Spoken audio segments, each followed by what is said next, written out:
Votre invitée aujourd'hui, Béatrice Rulle, Anne Shelton-Aaron, elle est membre des Democrats Abroad. Good morning, Anne Shelton-Aaron. Good morning. Je vais arrêter là parce qu'on va pas faire la... Je m'entraîne, on sait jamais si par un tout hasard, je rencontrais Joseph Robinette Biden, Joe Biden, donc le président américain qui arrive cet après-midi à Genève. Quel est votre sentiment en tant que membre de Democrats Abroad, qui est donc la branche démocrate en Suisse ?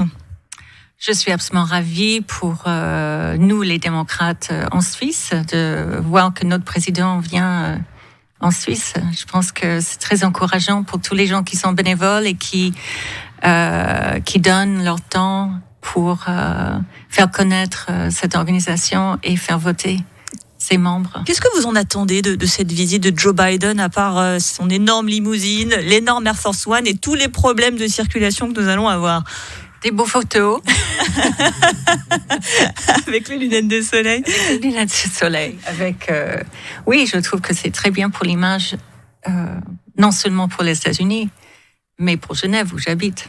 Justement, parlons-en de cette image des États-Unis. On vient de sortir de 4 ans de Trump. Je rappelle que vous êtes démocrate, donc forcément vous avez une réponse peut-être un peu biaisée sur la question. Mais est-ce qu'il y a un sentiment de fierté de retrouver ? Il y a Joe Biden qui dit « America is back ». Oui, parce que je crois que c'est une énergie très constructive et positive. On verra si derrière il y a tout ce qu'il veut faire. Je suis encouragée. J'étais ravie quand j'ai vu les résultats des élections chez nous, mais en même temps super triste quand je vois les résultats dans notre pays et le nombre de personnes qui ne le soutiennent pas. Alors maintenant, il faut voir qu'est-ce qu'il arrive à faire passer par le Congrès. C'est là où on verra vraiment. Alors Joe Biden, il avait été un peu présenté, mais du côté un peu de ce côté-ci de l'Atlantique, un peu comme presque un vieillard qui avait été élu presque par dépit, parce que c'était tout sauf Trump. Après son jour, on se rend compte qu'il est quand même un petit peu plus actif que ça, avec un plan de relance pour l'économie américaine à plusieurs milliards, la vaccination à tout va. Ça vous a surpris, ça, cette vitalité d'un homme de 78 ans, sauf erreur ? Je ne sais pas. J'ai toujours eu une image de lui en train de... Il marchait pas, il courait avec Obama dans les couloirs.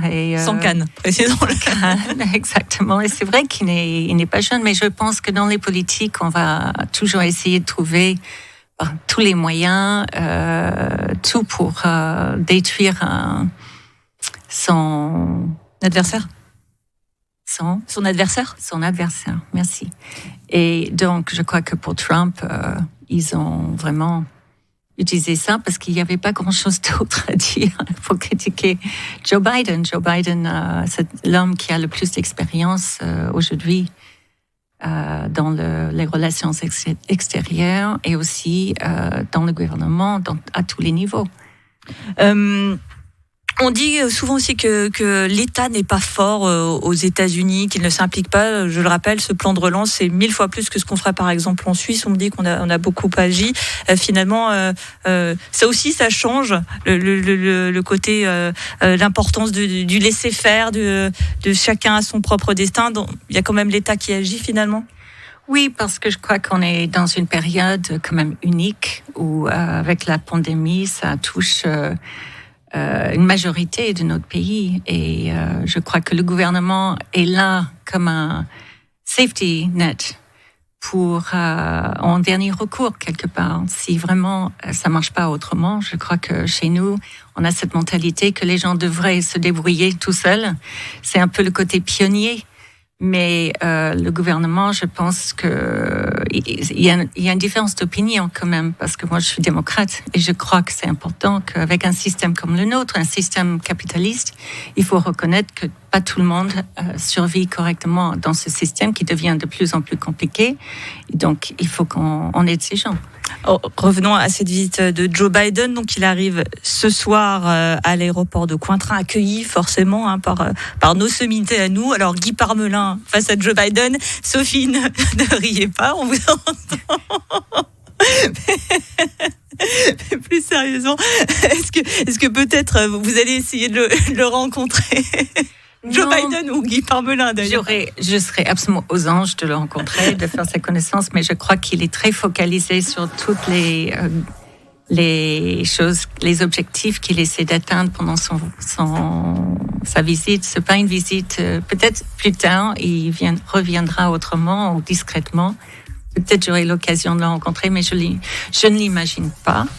En tout cas, les démocrates américains vont l'accueillir à la gare des Eaux Vives aujourd'hui.